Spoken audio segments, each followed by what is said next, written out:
Welcome back to the channel, folks. My name's Shane. In today's video, we're checking out a brand new wireless solution from the good folks over at Godox. This is the MoveLink II M2 2.4 gigahertz wireless solution. This is a dual transmitter to single receiver pack that can be used for filmmaking or content creation. Now, if you're new to the channel, you might not know I've tested out a whole lot of different wireless packs. So we're going to compare the MoveLink II M2 up against a few others when I get back to the studio. A massive thank you to Godox for sending out two packs. There's a white pack and a black pack, and these are identical minus the color. And you're already listening to the audio quality on the onboard microphone built into one of the transmitters. So if you like the audio quality, this is what you can expect. But I'm going to do all the same tests I usually do. I'm going to do the all-important distance test. We'll check it out for vlogging. We'll try the Lavaliere microphones. We'll do an unboxing, and I'll cover everything you need to know. Timestamps will be below, and if you want to check these out, I'll link them down in the description box. Here we go. I'm back in the studio. We're going to take a quick look at what we get in the MoveLink II M2 wireless pack, and you're still listening to the pack right now in the studio here. Being that this pack comes in two colors, whether you buy the white or black pack, the accessories will also match. So most of the accessories in this black pack will be black. Included, we get a set of instructions. We get two wind furries, and these just click into place thanks to this really smart clip design. I'll show you this in just a moment. If you buy the white pack, that's what they look like. We get a really high quality charging case. Now, the benefit of this is we get a USB-C port over here, which allows you to charge all three units on the inside. Now, unlike other packs I've reviewed on the channel, this doesn't have a built-in battery. It's just for charging the units. You can, of course, charge each of the transmitters and receiver independently using the cables provided, but this is the easiest way to store them, and it's also the easiest way to charge them. These are heavily magnetized in, so they're not going to fall out. On the front of the charging case here, we get an LED indicator. When it's yellow, it's currently charging. When it's green, it's all done. Included, we get a bunch of cool accessories. We get a 3.5mm audio cable. This is a TRS to TRS designed for a mirrorless camera, and it's what I'm using right now. We also get a TRS to TRRS connector. You can see the bottom pin over here has an extra ring. This is designed for smartphones and tablets if it has a microphone input style socket at the bottom. We get two high quality lavalier microphones, and the build quality on these has far surpassed my expectations. We get three USB-A to USB-C cables. I guess the idea of this is you can charge each of the units independently, but if you're using the charger, you realistically only need one. While this isn't included, I wish they had just included a USB Type A to a 3 USB-C. This is a single cable. It's just much more efficient, and it saves you having to wonder where all your cables are. Included, we get a little baggie with a few of these little Godox metal clips in here. Now, if you don't want this to be as obvious as what I'm wearing right now, you can simply hide this under your shirt. If you put your shirt between this magnetized clip and one of these, it will hold into place. It will really depend on the type of clothing you're wearing, but if you've got a t-shirt on, for example, you could definitely get away with this. Over to the all-important distance test. This is a little bit of a two-in-one, so every now and then I'm going to stop, turn around and keep talking, and we'll see whether or not the audio actually cuts out or not. And if it does, I'll leave some annotations on screen. True line of sight is where the transmitter is in direct line of sight to the receiver. Sometimes turning around can cut that out. So we're to go back and see whether or not this pack handles this test. Some packs perform far better than others, so I have my fingers crossed that this pack will do pretty well. I'm at a distance of 10 meters right now or so. I'm going to turn around and keep talking, and we'll see whether or not it cuts out or does anything funny. Also, take note of how fast it is to recover if audio is dropped. This is really important. So if it glitches or whatever, does it come back straight away, or does it take a lot longer, or does it not recover? I've seen that on some packs as well. Now, this pack is rated up to 100 meters. I'm not going to go back the full 100 meters because I don't like leaving an expensive camera here in the park at a distance, but let's try it at about 25 meters or so. I'm going to stop, turn around and keep talking, and we'll see how well it did in that type of scenario. We'll go back a little bit further to about 45 meters or so. I'll take another few steps back. Hopefully it's still working, true line of sight. I can see the camera. Nothing's in the way of the signal right here. All right, this is about as far back as I like to go. Hopefully you can see me down here.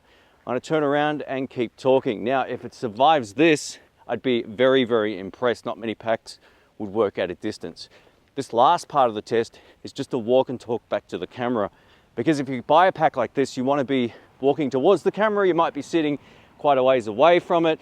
You might be using a different focal length that makes you, go back a little further, or you might be doing a discussion with someone. Whatever the case may be, You want to listen now whether or not there's a lot of foot noise in the recording, or thuds, low frequency thuds. We do have some noise cancelling technology built into these mics. I'll talk more about that in just a bit, but we get a good sense of not only how the audio signal strength is, but also if this dead cat or furry is doing its job. The cinema called, they want this footage back. Ooh. Anyway, let's do a quick walk and talk vlog test. The biggest benefit of a wireless solution is you can point the camera wherever you like, face wherever you like, and the audio is still going to be great. This is a massive benefit and improvement in my experience over using a shotgun microphone, which also picks up far more handling, footstep noise, whatever the case may be, even if they've got a shock mount. So I much prefer this. It's just a really easy solution.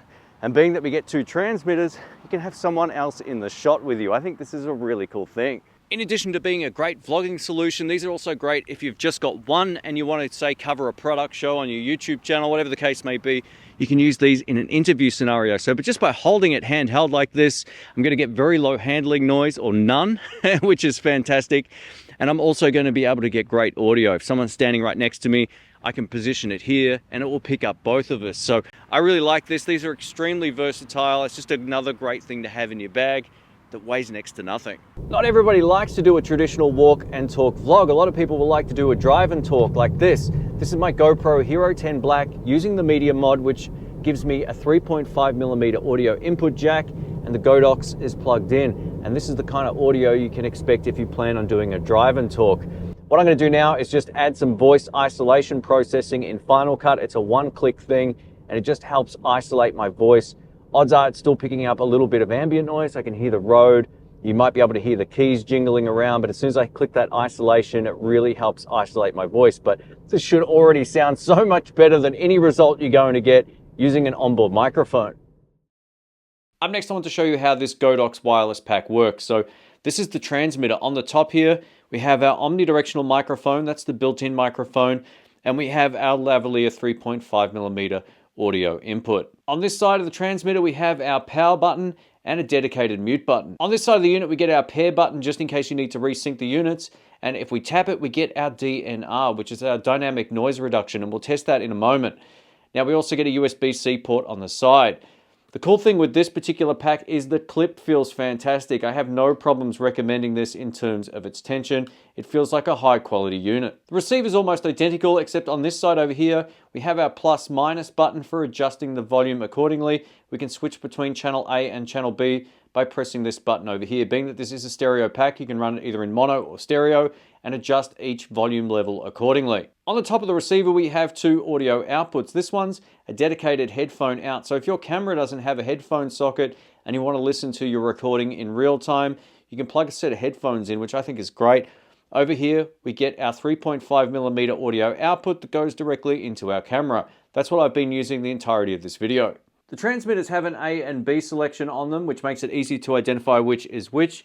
And thanks to these nice bright LCD screens, you can see exactly what's going on. Maybe the best feature built into this wireless pack is its dynamic noise reduction. I'm in my kitchen, it's very echoey, and I have a tumble dryer on just behind the camera here, so you can get a good sense of the noise floor. I'll just be quiet for a second.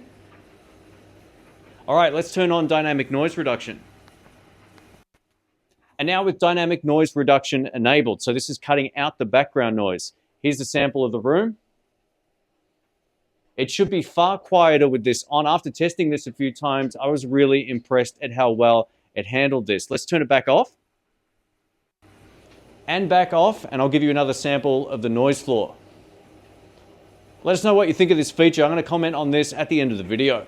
Let's do a quick audio comparison between the Godox and a few well-known wireless packs, starting on the Godox. And now you're listening to what was my favorite pack, the Saramonic Blink 500 Pro. Let us know if you can hear a huge difference between this and the Godox. Let's switch it back, and back to the Godox wireless pack, and back to the Saramonic Blink 500 Pro using the onboard microphone. And now I'm over to the original Rode Wireless Go. Let's have a listen to see how this sounds using the built-in microphone. Let's switch it over to the Godox. And again, back to the Godox pack. Can you hear a huge difference? And back to the Rode Wireless Go. How does this sound in comparison to not only the Godox, but also the Saramonic? Let's wrap this video up. I'm going to talk about the pros and cons of this Godox wireless pack, starting with what I like about it. And you're currently listening to the lavalier microphone that's provided in the pack, so you can get a good sense of how that sounds. It's just clipped onto my zip over here. So the great news is this is a really simple pack. It's light and it doesn't require any menu diving to get operational. You can simply turn it on and you're good to go. Adjust the levels in your camera or adjust the levels on the pack and you're in business. It's a nice quick way of getting great quality audio. Speaking of which, the audio quality on each of the transmitters was fantastic. The audio coming out of this pack is as good or better than the Saramonic Blink 500 Pro, with the exception of this lavalier microphone, which doesn't have the most premium sound, but the built-in microphone on each of the transmitters is awesome. The dynamic noise reduction, at least with the onboard microphone, worked really well. I was really impressed. And if you don't have elaborate editing software like DaVinci Resolve or Final Cut, whatever the case may be, you can get great noise reduction circuitry built into the pack, and I think it performed beautifully. Additionally, this pack had some of the best signal transmission I've ever seen from any wireless pack. It might actually be the best. I'll have to go through the archive of wireless packs, but I don't think any other pack has survived that turnaround test at a distance. Most of them cut out at around 20 meters. While line of sight is fine most of the time, as soon as you turn around, that's when it will cut out. This pack didn't do that whatsoever, which makes it perfect if you're shooting outside in challenging environments. At the end of the day, this pack represents excellent value for money. It's nice and simple to use and you're going to get great results. If you can live with the audio quality of this lavalier microphone, then you'll be in business. I did find occasionally it would just sound a little bit spiky, even though the gain was set correctly on the units and on the camera. Other than that, the only other small trade-off is that the charging case doesn't have a built-in battery. So if you're used to packs like the Saramonic Blink 500 Pro, where you can charge the units portably without having to have it plugged into the wall, you won't have that feature with this, but this also helps keep the size and weight of that particular case down, which I think is pretty awesome. A massive thanks again to Godox for sending out this pack for the review. I really appreciate it. If you want to check it out, I'll link it down below. Those links help support the channel at no cost to you. So if you can use them, it'd be greatly appreciated. Don't forget, leave a thumbs up, subscribe, click the bell. And if this pack wasn't the one you were looking for, I'll leave a playlist to the rest of my reviews up in the cards. Thanks for watching.